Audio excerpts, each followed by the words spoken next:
What's happening everyone, my name is Alex and welcome back. In today's video we are checking out one of the latest electric bicycles from Fiido called the Fiido X. So this is a lightweight foldable urban bike. This weighs just under 20 kilos, so compared to other e-bikes that I got to try in the past, this is fairly light. And because it is foldable, you can easily take it on the subway, on the bus, or you can put it in your car's trunk. So it does become quite compact when folded. We have 20-inch wheels on the back and on the front, and you can get this bike with either a 350 watt motor or 250 watt motor. I personally have the version with a 350 watt motor, and I highly recommend that you buy this version over the other one, even though this one is a bit more expensive. The top speed for this particular bike is 32 kilometers an hour, and according to the manufacturer, you can get up to 110 kilometers on one charge. But we'll talk more about that later on in the video. So let's start the super quick unboxing just so I can show you how the bike comes wrapped in the box. Alright, so the bike comes in a fairly big box, but you kind of expect that with an electric bicycle, and inside the box the bike is wrapped really well, so no damage to it during transportation. Now you do have to do a bit of an installation when you take this out of the box, and it's going to take you about 20 minutes to 30 minutes to get this ready and on the road.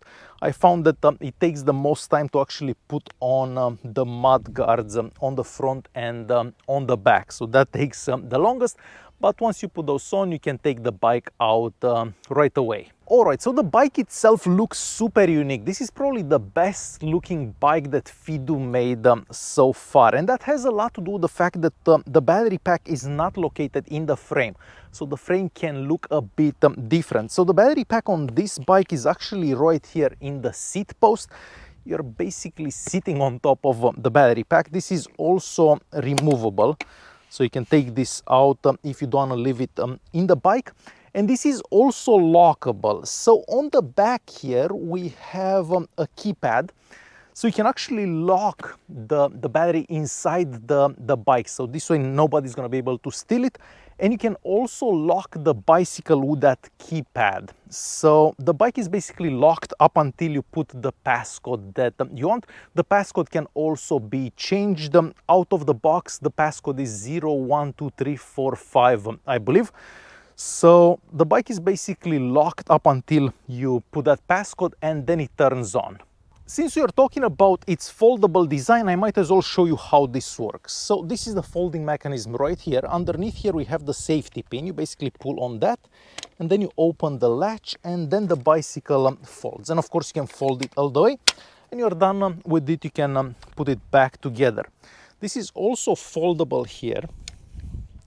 So this goes down like this, and the pedals are also foldable. Now the pedals are made out of plastic, and I kind of wish the pedals would have been made out of metal, but no, they are made out of plastic. So you can easily fold these and unfold them, and we have a dog here as well for the video. Whenever you're done with it, you can fold this back up, and then you're ready to go. Unlike many other e-bikes out there, this one is equipped with a torque sensor, and having a torque sensor makes a big difference for the power delivery. For the e-bikes that don't have a torque sensor, they are a bit aggressive, I'm gonna say. Well, with this one, the power delivery is very smooth. So the bike kind of senses how you're pushing on the pedal, and it gives you the exact amount of power that you need for that particular situation. Alright, moving to the back here. On the back here, of course, we have the latching mechanism for the seat. I kind of showed you how that works. Of course, you can move this up or down. And as I said, the battery pack is locked with the locking system that we have here. And then we have the rear light. Of course, you can turn on the rear light and the headlight from a button on the display here. We also have the mudguard on the back here. You can put these on or take them off. I personally kind of like how the bicycle looks without this, but I put them on just for the video so you can see how they look. Then we have a 7-gear Shimano shifter on the back there. And of course the 350 watt motor that we have in the wheel here.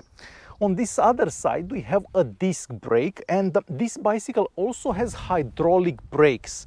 So the stopping power from this bicycle is extremely good. Actually, I feel the bike has more stopping power than most other e-bikes that I got to try, even though it's not that powerful of an e-bike.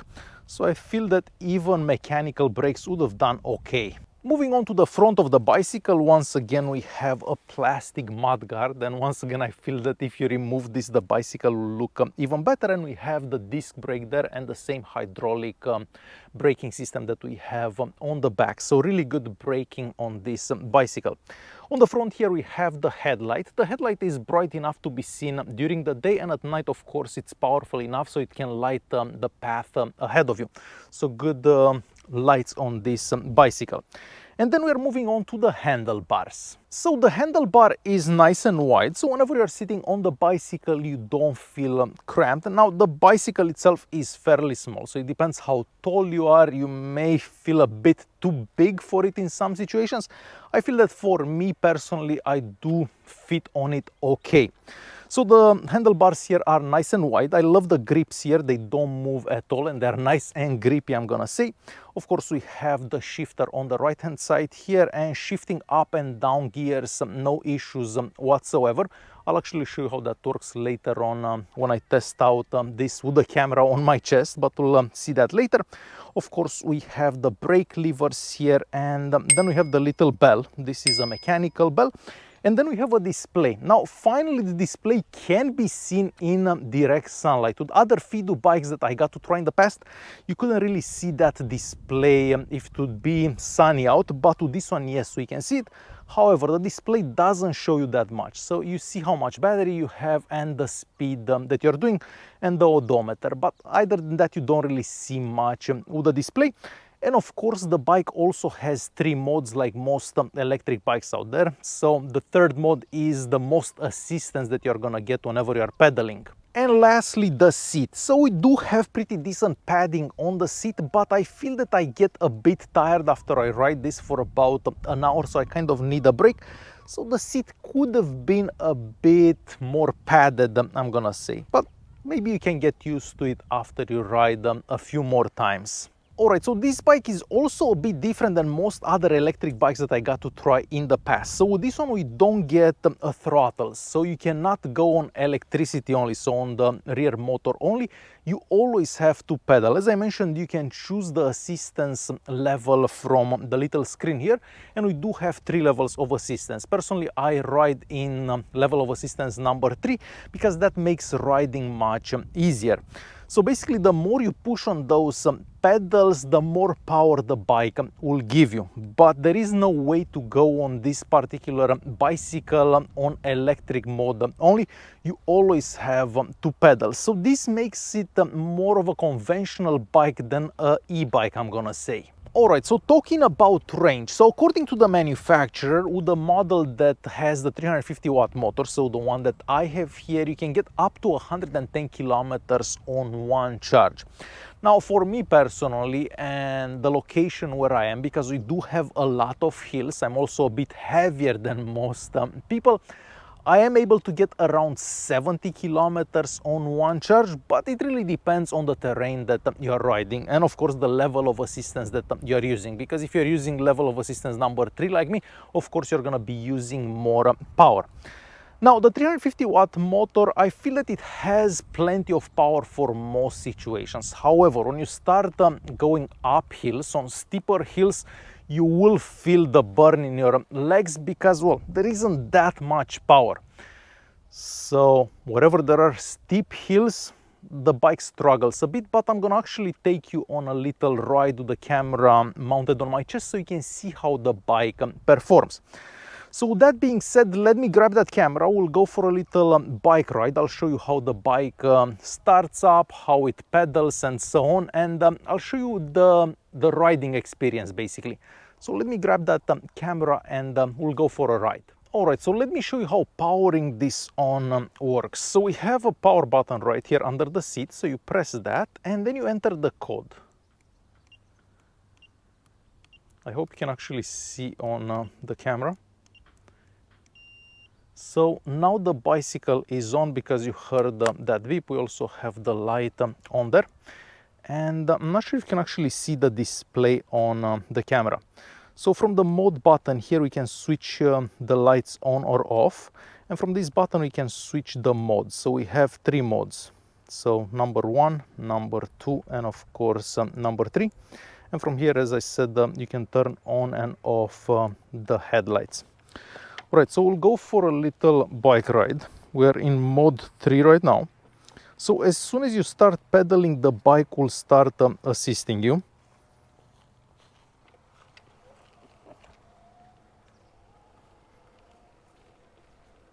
And we can also see Laura here. So the more you push on those pedals, the more the bike will assist you. You can probably hear the electric motor as well. So shifting up. So we are doing about 24 kilometers an hour. Shifting down and braking. So really good stopping power on these brakes. So it doesn't matter what gear you're in, as soon as you push that pedal, that torque sensor senses that and it will give you the power that you need. So we'll go this way. And braking. So really good stopping power. So yeah, that easy to ride this bike. As you can see, my knees don't exactly hit the handlebars here, no matter what I do. So overall, a comfortable position.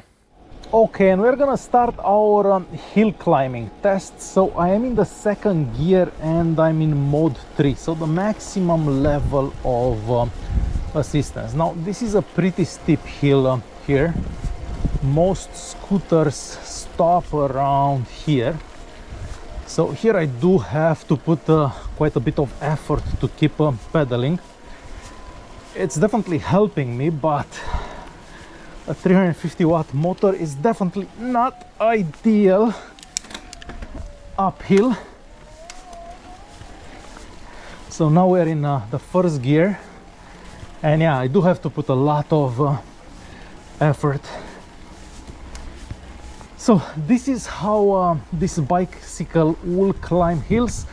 So if you do have a lot of hills around where you live, this is definitely not ideal for hill climbing. So there you have it. This is the Fiido X electric bicycle, a very unique looking bicycle. I love the fact that we have the battery pack in the seat post here. It does make the bike look different. The locking system that we have on the back here, I guess it could be helpful, but in some situations it does take a while to actually unlock the bike and get going. Sometimes you press the wrong button once and then you have to do it all over again. So in some situations it's helpful, in some situations makes the bike experience a bit clunky. The range is great for an urban bike, I'm gonna say, because where are you gonna ride more than 70 kilometers? You're gonna end up home or somewhere you actually charge the bike. You can also remove this and just take this upstairs or wherever you live and just charge the battery and so on. And charging the battery takes about 7 to 8 hours. So you basically charge it overnight.